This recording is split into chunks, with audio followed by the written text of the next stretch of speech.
Hello everyone, welcome to keywords classes. स्वागत है आपका कीवर्ड्स क्लासेज में। आज की वीडियो में हम देखेंगे प्रमुख राष्ट्रवादी व्यक्तित्व के बारे में। ठीक है, कल के वीडियो में हमने देखा था कि जो क्रांतिकारी व्यक्तित्व हैं और कौन कौन से ऐसे नेता और ऐसे व्यक्तित्व हैं जो कि राष्ट्रीय आंदोलन में अपनी भूमिका निभाए हैं। ठीक है, आइए आज देखते हैं जो हमारे इम्पॉर्टेंट पर्सन्स हैं, जैसे कि मजहरूल हक हैं, विद्यापति हैं, डॉक्टर राजेंद्र प्रसाद हैं, इनके बारे में आज पढ़ेंगे। तो पहला है मौलाना मजहरूल हक। ठीक है, इनके बारे में देखिए। इनका जो जन्म है वह बाहपुरा पटना में हुआ था। इंग्लैंड से इन्होंने बैरिस्टरी की पढ़ाई की, मतलब वकालत की पढ़ाई की, और 1891 में पटना में इन्होंने वकालत शुरू कर दी, मतलब प्रैक्टिस शुरू कर दी पटना में। ठीक है, अभी उसमें पटना में हाई कोर्ट नहीं बना था। ठीक है, केवल एक था कचहरी, वहाँ पे आके इन्होंने प्रैक्टिस शुरू कर दी थी। मुस्लिम लीग के मुंबई अधिवेशन में 1915 में जो हुआ था, इसके अध्यक्ष भी रहे थे। बिहार में खिलाफत और असहयोग आंदोलन में इन्होंने महत्वपूर्ण भूमिका भी निभाई थी। बिहार में खिलाफत और असहयोग आंदोलन में इन्होंने महत्वपूर्ण भूमिका निभाई थी। ठीक है, 1920 में पटना में सबसे इम्पोर्टेंट फैक्ट यह है कि सदाकत आश्रम की स्थापना इन्होंने की थी। किसकी स्थापना? सदाकत आश्रम की। कब? 1920 में। ये आप लिख लीजिएगा, याद कर लीजिएगा। द मदरलैंड जो समाचार पत्र था, उसका प्रकाशन किन्होंने किया? तो मजहरूल हक जी ने ही किया था, और ये क्वेश्चन बन चुका है एग्जाम में। इन्हें देश भूषण की उपाधि दी गई थी गांधी जी के द्वारा, और इनका निधन 1930 में हो जाता है। तो इतने सारे फैक्ट जो हैं मजहरूल हक जी के बारे में, आप इनको याद रखेंगे और अपने कॉपी में लिख लेंगे। इससे क्वेश्चन बनते आए हैं और बनने की पूरी संभावनाएं हैं। नेक्स्ट है खुदा बख्श खां। खुदा बख्श खां, ठीक है, इनके बारे में यह है कि पांडुलिपियों के संग्रहकर्ता थे। ये जो पुराने पेपर, पुराने कागजात होते हैं, पुराने साहित्य होते हैं, उनको ये क्या करते थे? एकत्रित करते थे, पांडुलिपियों को। ठीक है, खुदा बख्श लाइब्रेरी, इसकी स्थापना 1900 में होती है पटना में। इसकी स्थापना किसने की थी? इन्होंने की थी। खुदा बख्श ओरिएंटल लाइब्रेरी कहाँ पे? पटना में स्थापना इसकी हुई थी। और 1969 में 1969 में भारतीय संसद ने इसे राष्ट्रीय धरोहर घोषित कर दिया, ताकि इसका संरक्षण किया जा सके। ठीक है, नेक्स्ट है हसन इमाम। हसन इमाम के बारे में पढ़ेंगे। ये भी बैरिस्टर थे, इन्होंने भी पढ़ाई की थी वकालत की। इनका जन्म 1869 में, जब गांधी जन्म हुआ, इनका भी जन्म इसी समय हुआ था, नेवरा पटना में हुआ था। 1908 में इन्होंने भारत सरकार के स्थायी विधि परामर्शदाता एडवाइज़र बने थे। लॉ एडवाइज़र थे ये, परमानेंट लॉ एडवाइज़र थे, और यह इस पोस्ट पे आने वाले प्रथम बिहारी थे। 1919 में हैदराबाद के सीएम भी रहे।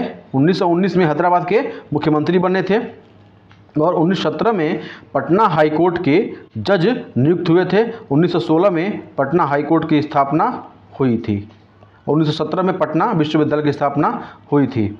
नेक्स्ट है स्वामी सहजानंद। स्वामी सहजानंद के बारे में देखेंगे। यह एक किसान नेता थे, और यह बिहटा, पटना में एक जगह है बिहटा, बहुत इंपॉर्टेंट है, कई बार ये आएगा भी नाम। ठीक है, तो उसको आप याद रखिएगा। बिहटा पटना के किसान नेता थे, और 1929 में 1929 में बिहार प्रांतीय किसान सभा क्या इन्होंने गठन किया था। कहाँ पे? सोनपुर मेला में। पटना से 3-4 किलोमीटर की दूरी पर सोनपुर है, वहाँ बहुत बड़ा, सबसे बड़ा मेला लगता है एशिया का, सोनपुर मेला। ठीक है, उसी में इन्होंने बिहार प्रांतीय किसान सभा का गठन किया था, जिसके अध्यक्ष थे स्वामी सहजानंद, और सचिव थे श्री कृष्ण सिंह जी थे, वो सचिव जी थे। ठीक है, नेक्स्ट है गणेश दत्त सिंह। गणेश दत्त सिंह के बारे में पढ़ेंगे। ये भी बहुत इंपॉर्टेंट है, चूँकि ये सब नाम जल्दी मिलते नहीं हैं बुक्स में। ठीक है, तो इसको आप याद रखिएगा, बहुत खोज कर निकाला गया है। इनका जन्म हुआ था 1868 में। इससे क्वेश्चन बन जाएगा ना, क्वेश्चन आ गए ना एग्जाम में, तो समझिए कि लोग पक्का छोड़ ही देंगे। ठीक है, इन्होंने कलकत्ता हाई कोर्ट और पटना हाई कोर्ट में वकालत की प्रैक्टिस की, वकील भी रहे। कहाँ पे? कलकत्ता हाई कोर्ट में और पटना हाई कोर्ट में। 1920 से 37 तक 5 बार, देखिएगा ये 5 बार बिहार लेजिस्लेटिव काउंसिल, ठीक है, विधान परिषद के सदस्य रहे थे ये। ठीक है। बिहार लेजिस्लेटिव काउंसिल के सदस्य रहे थे 5 बार। कब से कब तक? 1920 से 1937 तक। 1923 से 37 तक बिहार उड़ीसा प्रांत के इसी दौरान मंत्री भी रहे।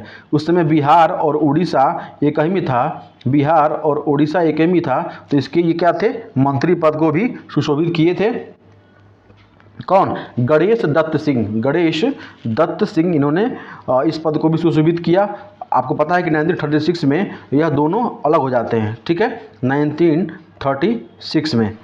और ये पटना विश्वविद्यालय 1917 में को अपनी संपत्ति दान में दे दी, ठीक है। इसकी स्थापना 17 में हुई थी, ये लिखा गया है।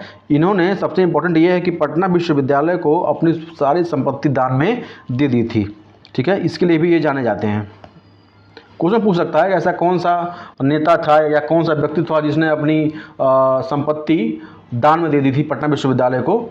तो गणेश दत्त सिंह थे। इनके बारे में जितने फैक्ट हैं सब कीवर्ड्स हैं, आप कीवर्ड्स को याद रखिएगा, लिख लीजिएगा। सबसे महत्वपूर्ण व्यक्तित्व आते हैं जो उस समय से लेकर आज तक सबके दिलों पर राज करते हैं, डॉक्टर राजेंद्र प्रसाद। इनके बारे में पढ़ेंगे।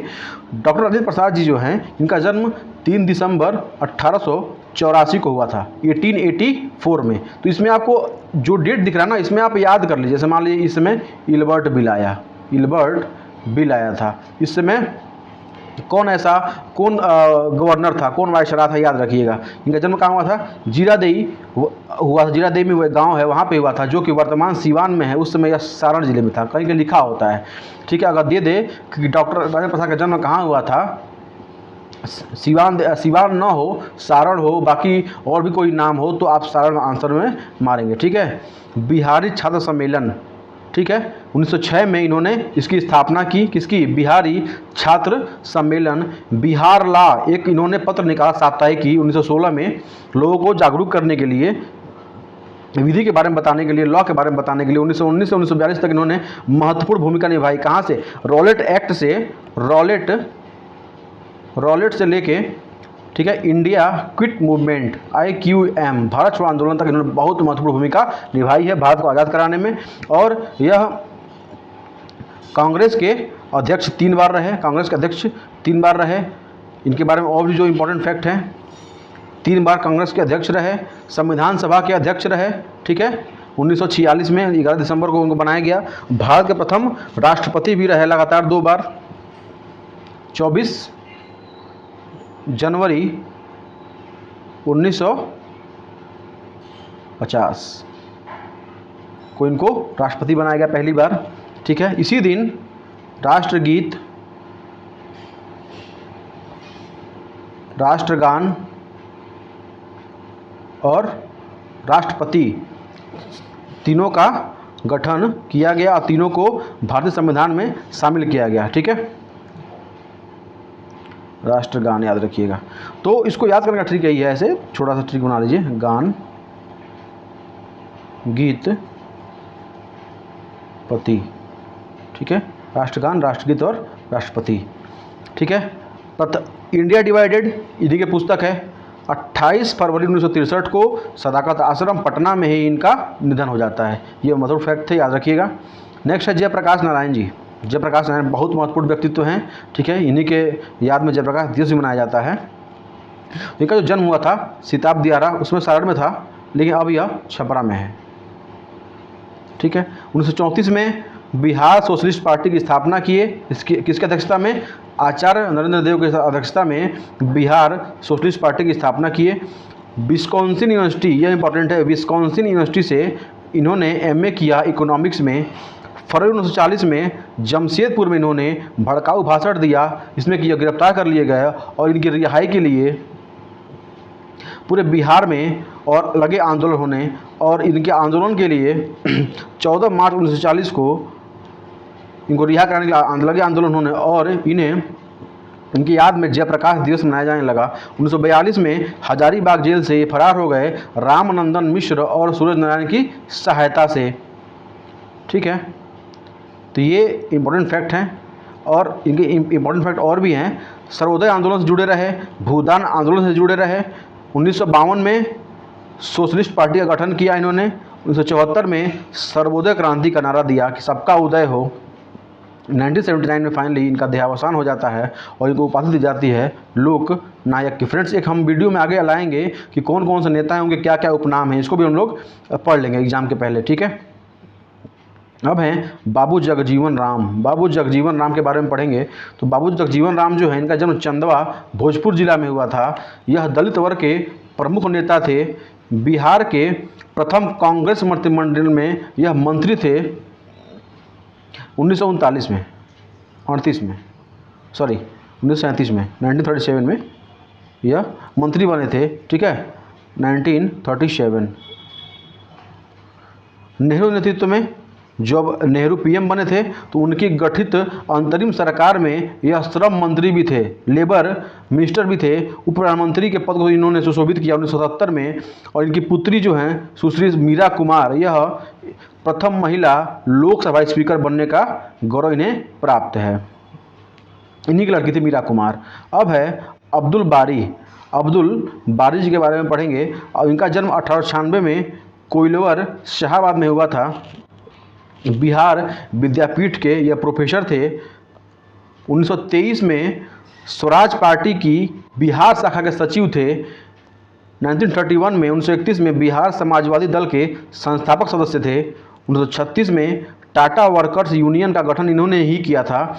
और 1947 में पुलिस की गोली से इनकी हत्या गोली लगकर इनकी हत्या हो गई थी। नेक्स्ट है जगलाल चौधरी। जगलाल चौधरी के बारे में पढ़ेंगे। इनका जन्म 1895 में सारण में हुआ था। 1921 में गांधी जी के बुलाने पर डॉक्टरी की पढ़ाई छोड़कर चले आए थे और जो इंडिया फ्रीडम स्ट्रगल था उसमें इन्होंने साथ दिया गांधी जी का।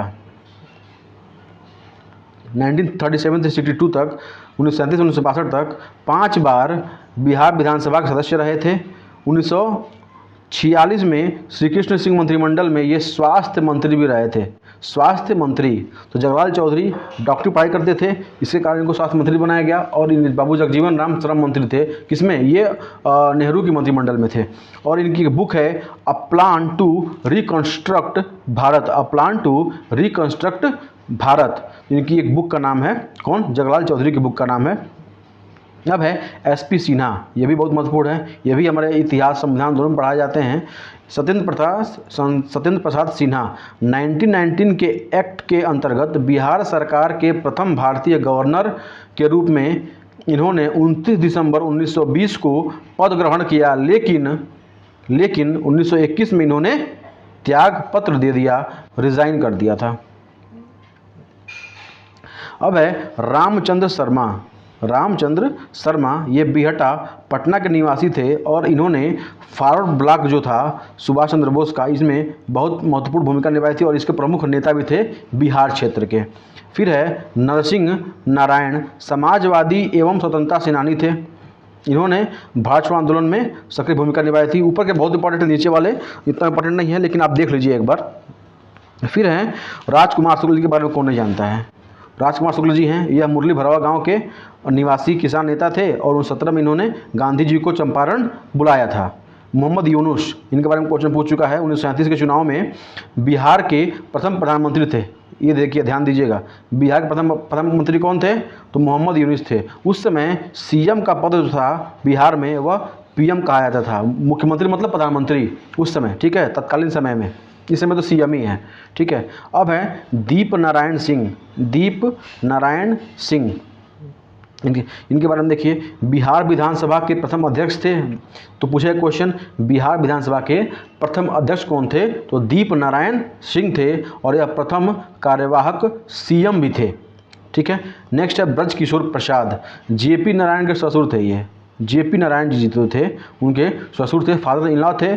1916 में आईएनसी के कांग्रेस के कलकत्ता अधिवेशन में चंपारण में किसानों की दुर्दशा पर प्रस्ताव द्वारा लोगों का ध्यान आकर्षित किया था। तो किसने एक प्रस्ताव द्वारा चंपारण में हो रही किसानों पर दुर्दशा का ध्यान आकर्षण किया था? तो ब्रज किशोर प्रसाद जी ने किया था, ठीक है। एक हैं महिला श्रीमती इंद्रावती देवी। देखिए इंद्रावती देवी, इनके बारे में क्या है कि यह 1929 में कांग्रेस के लाहौर अधिवेशन में बिहार का नेतृत्व की थी, भारत छोड़ो आंदोलन में सक्रिय भूमिका निभाई थी और इन्हें जेल भेज दिया गया, इन्हें कारावास की सज़ा सुनाई गई थी। अब नेक्स्ट हैं वीपी मंडल, इनके बारे में बहुत लोग जानते हैं, ठीक है। मंडल आयोग, ओबीसी का आरक्षण, इन तमाम इनसे जुड़े हुए सवाल हैं। ओबीसी आरक्षण है, मंडल आयोग है, ठीक है। तो ये बिहार के सीएम भी थे और सामाजिक न्याय के विचारों के लिए, सामाजिक न्याय के विचारों के लिए यह प्रसिद्ध हैं। हमेशा सोशल जस्टिस की यह बात करते रहते थे और सामाजिक न्याय की बात करते रहते थे। और यह पिछड़ी जाति आयोग के अध्यक्ष भी थे। फिर नेक्स्ट है राधाकृष्ण जालान। राधाकृष्ण जालान, यह इनके नाम से एक है जालान संग्रहालय, जालान म्यूजियम है पटना सिटी में, ठीक है। पटना विश्वविद्यालय और मगध विश्वविद्यालय के कुलपति होने का गौरव प्राप्त है इन्हें, और बिहार स्वतंत्रता संग्राम के प्रमुख साहित्यकार भी रहे हैं, ठीक है फ्रेंड्स। तो इस वीडियो में इतना ही देखेंगे, ये वीडियो थोड़ा बड़ा हो गया। और एक और नाम था, कर्पूरी ठाकुर थे, कर्पूरी ठाकुर, इनके बारे में याद रखिएगा आप। ये समस्तीपुर के रहने वाले थे, समस्तीपुर के, ठीक है। और यह सीएम भी रहे थे, कर्पूरी ठाकुर जो जी थे वह सीएम भी रहे थे कुछ दिन के लिए, ठीक है। यह दलित नेता भी थे, दलितों के नेता भी थे, पिछड़े वर्ग के नेता भी थे कर्पूरी ठाकुर जी, तो इनका याद रखिएगा। और 1970 से लेके जहाँ तक मुझे याद है 71 तक यह एक बार सीएम रहे थे, और 77 से 79 तक यह बिहार के सीएम रहे थे। बड़ा विवादों में थे, ठीक है, कर्पूरी ठाकुर, तो इनके बारे में याद रखिएगा।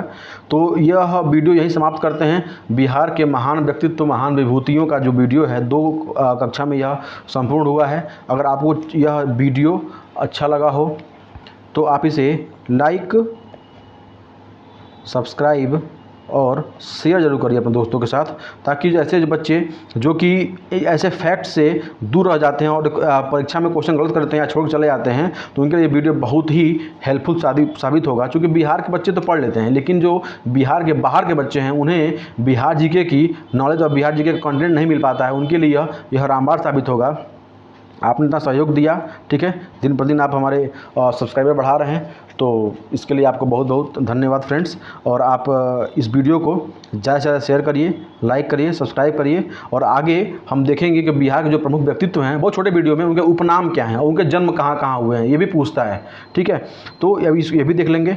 और अगर कोई गलती होती हो पढ़ाने में, कोई त्रुटि होती हो, तो आप कमेंट्स बॉक्स में ज़रूर बताएं हमको, ठीक है। तो यह वीडियो समाप्त करता हूँ। आपका दिन शुभ हो। Thank you friends, thank you.